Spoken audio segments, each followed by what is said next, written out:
Assalamualaikum warahmatullahi wabarakatuh. Untuk video pembelajaran kali ini, kita akan membahas mengenai kesehatan dan keselamatan kerja ditinjau dari beberapa aspek.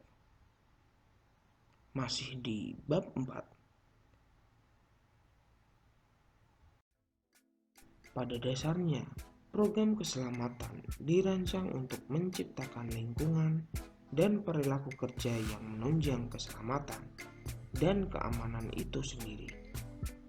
Membangun dan mempertahankan lingkungan kerja fisik yang aman, yang dapat diubah untuk mencegah terjadinya kecelakaan.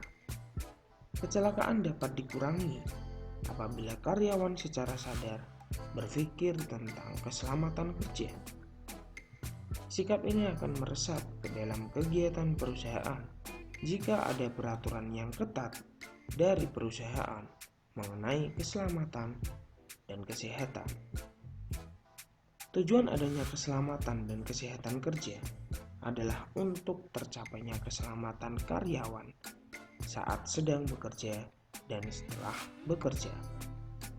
Imbasnya dari karyawan yang selamat adalah suatu tujuan keuntungan bagi perusahaan dan karyawan itu sendiri.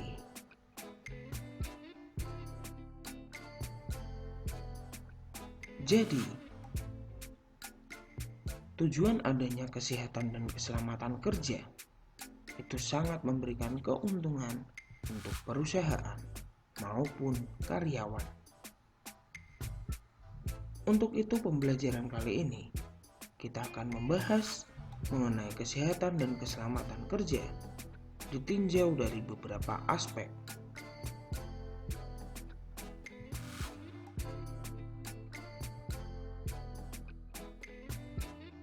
Berikut ini merupakan tujuan tinjauan aspek K3.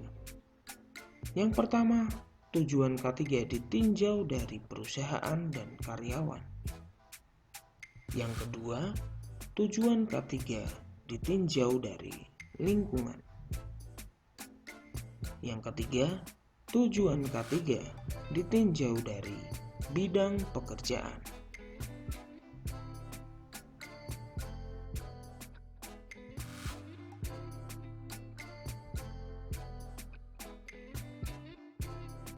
Aspek yang pertama, tujuan K3 ditinjau dari perusahaan dan karyawan. Jadi, dalam pembahasan ini kita akan membahas tujuan dari adanya K3 diperuntukkan untuk perusahaan maupun karyawan.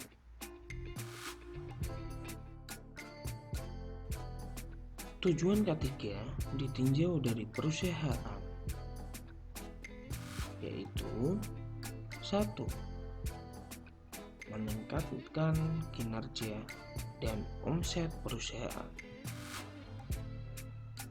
Tentunya dengan adanya K3 atau kesehatan dan keselamatan kerja, karyawan menjadi lebih terjamin sehingga karyawan akan bekerja dengan baik. Nah, kinerja akan meningkat dan omset dari perusahaan pun bisa meningkat. Nah, ini adalah tujuan K3 untuk perusahaan. Tujuan yang kedua adalah mencegah terjadinya kerugian. Hal ini menunjukkan bahwa perusahaan dapat meminimalisir kerugian yang terjadi ketika telah menerapkan kesehatan dan keselamatan kerja secara baik di dalam perusahaan. Tujuan K3 untuk perusahaan yang ketiga adalah memelihara sarana dan prasarana perusahaan. Sarana prasarana perusahaan sangat penting dalam perusahaan karena dengan adanya sarana dan prasarana ini, perusahaan dapat bergerak maju dengan membuat produksi barang yang banyak. Nah, untuk itu sarana prasarana yang digunakan haruslah terawat. Nah, untuk itu perusahaan wajib menerapkan kesehatan dan keselamatan kerja di dalam perusahaannya agar dapat memelihara sarana dan prasarana perusahaan dengan baik.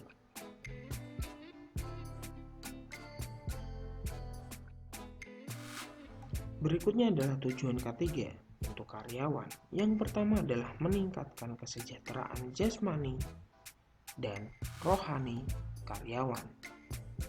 Tentunya dengan adanya ketiga, kesehatan dan keselamatan kerja yang dibuat oleh perusahaan akan lebih memberikan rasa aman kepada setiap karyawan, baik untuk jasmaninya maupun rohaninya. Dengan demikian, tujuan ketiga untuk karyawan ini adalah meningkatkan kesejahteraan jasmani dan rohani karyawan.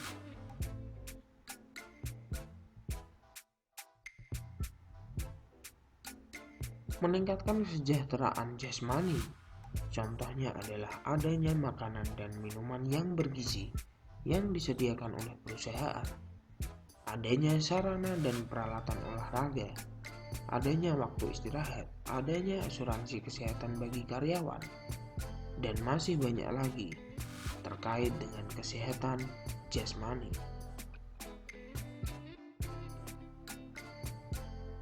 Contoh dari kesejahteraan rohani antara lain adanya sarana prasarana untuk ibadah, adanya penyeluruhan kerohanian rutin, adanya tata laku di tempat kerja, dan masih banyak lagi terkait untuk menunjang kesehatan rohani. Tujuan ketiga untuk karyawan yang kedua adalah meningkatkan penghasilan karyawan dan meningkatkan penghasilan penduduk sekitarnya. Dalam hal ini, peningkatan penghasilan karyawan dilihat ketika kinerja yang dilakukan sudah sangat baik dan sesuai dengan peraturan yang ada di dalam suatu perusahaan. Nah, dengan begitu, karyawan akan mendapatkan penghasilan tambahan. Selanjutnya untuk penduduk dan sekitarnya akan mendapatkan peningkatan penghasilan dikarenakan karyawan membeli makanan ataupun barang yang ada di sekitar perusahaan. Kalian tentunya pasti pernah melihat adanya orang yang berjualan di sekitar perusahaan, di mana mereka biasanya adalah penduduk sekitar dari perusahaan yang mencari penghasilan. Nah, dengan banyaknya karyawan yang berpenghasilan akan membeli produk-produk yang dimiliki oleh penduduk sekitar sehingga dapat meningkatkan penghasilannya. Dan tujuan ketiga untuk karyawan yang ketiga adalah untuk kinerja yang berkesinambungan. Artinya di sini karyawan akan lebih profesional lagi terhadap pekerjaannya karena sudah memakai kesehatan dan keselamatan kerja yang diberlakukan oleh perusahaan.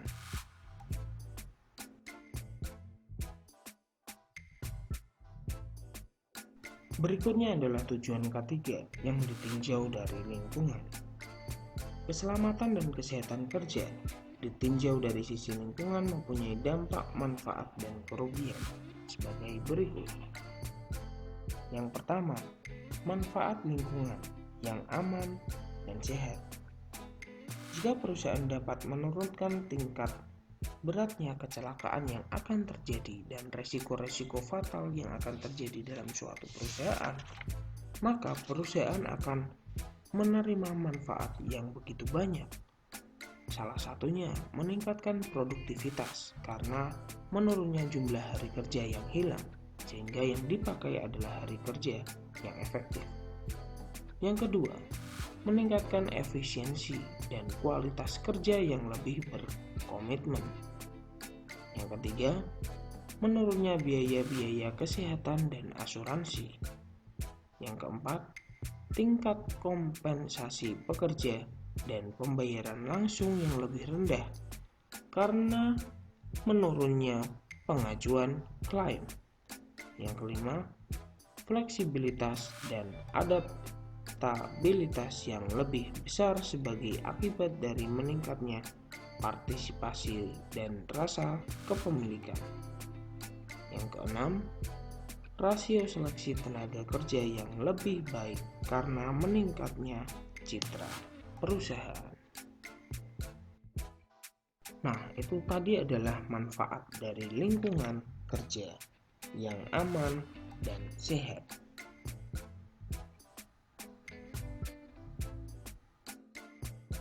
Berikutnya adalah kerugian lingkungan kerja yang tidak aman dan tidak sehat. Di dalamnya jumlah biaya yang besar sering sekali muncul karena kerugian-kerugian akibat kematian dan kecelakaan di tempat kerja, serta kerugian menderita penyakit-penyakit yang berkaitan dengan kondisi pekerjaan. Demikian, perusahaan yang tidak memakai lingkungan kerja secara aman dan tidak sehat akan selalu mengalami kerugian, dan jumlahnya akan selalu banyak tergantung resiko-resiko yang akan diterima oleh setiap karyawan yang bekerja pada perusahaan.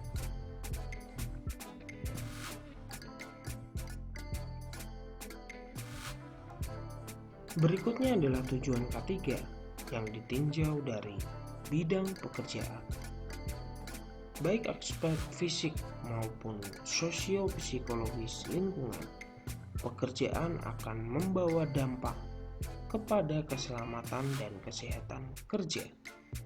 Nah, maka yang akan timbul dalam suatu pekerjaan atau bidang pekerjaan adalah yang pertama, kecelakaan kerja. Yang kedua, penyakit yang diakibatkan pekerjaan. Yang ketiga, kehidupan kerja berkualitas rendah. Yang keempat, stres pekerjaan. Yang kelima, kelelahan kerja. Kecelakaan kerja akan bisa terjadi ketika pekerja tidak menerapkan prosedur keselamatan kerja secara baik. Hal ini bisa terjadi ketika pekerja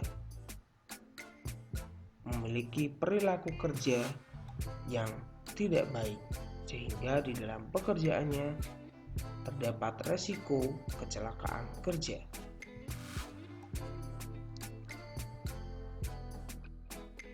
Yang kedua, penyakit yang diakibatkan pekerjaan.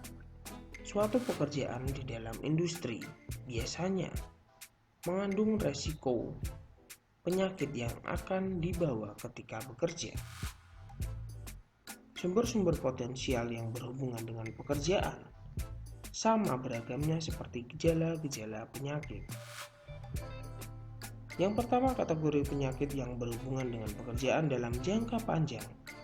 Bahaya-bahaya di lingkungan tempat kerja antara lain berkaitan dengan kanker, kelenjar tiroid, hati, paru-paru, otak, dan ginjal. Ini adalah kategori penyakit yang dalam jangka panjang. Yang kedua adalah kelompok-kelompok pekerja yang berisiko. Artinya, dalam suatu kelompok kerja biasanya dapat menularkan penyakitnya, entah itu penyakit ringan maupun penyakit berat yang dapat menular lewat sentuhan maupun udara. Yang ketiga, kehidupan kerja berkualitas rendah. Bagi banyak pekerja, kehidupan kerja berkualitas rendah akan menyebabkan kondisi tempat kerja yang gagal untuk memenuhi minat-minat tertentu. Nah, dalam suatu pekerjaan, biasanya karyawan juga berhak memberikan penilaian terhadap gaji yang diterima dengan pekerjaan yang dilakukan. Hal ini akan menimbulkan banyak sekali perilaku dari pekerja. Bisa saja kalau misalkan gaji yang rendah, dengan demikian pekerjaannya akan lebih buruk artinya tanggung jawabnya akan hilang atau keinginan bekerjanya juga akan menurun. Dan masih banyak lagi hal yang dapat menurunkan minat-minat tertentu oleh seorang pekerja. Misalkan seperti harga diri, pengendalian diri, penghargaan yang akan didapat, prestasi, keadilan, keamanan, serta kepastian dalam pekerjaan. Hal-hal tersebut yang akan mempengaruhi kehidupan kerja berkualitas rendah. Untuk itu, perusahaan harus memikirkan matang-matang agar tujuan dari K3 dalam bidang pekerjaan ini dapat dijalankan dengan baik. Yang keempat adalah stres pekerjaan. Penyebab umum stres bagi banyak pekerja adalah atasan, gaji, keamanan, dan keselamatan. Keempat faktor itu harus diperhatikan oleh perusahaan agar pekerja tidak mengalami yang namanya stres pekerjaan. Yang kelima adalah kelelahan kerja. Kelelahan kerja adalah sejenis stres yang banyak dialami oleh orang-orang yang bekerja dalam pekerjaan-pekerjaan pelayanan. Karena pelayanan merupakan usaha yang dilakukan pekerja dalam melayani customer.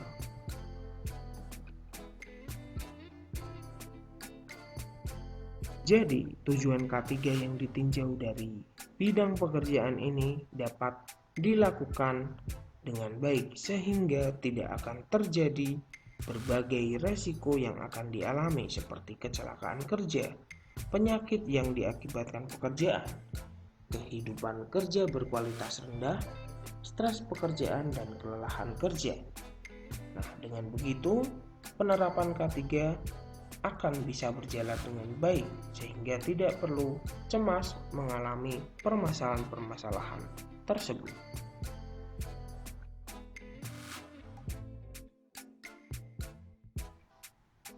Cukup sekian video pembelajaran kali ini. Semoga bermanfaat. Wassalamualaikum warahmatullahi wabarakatuh.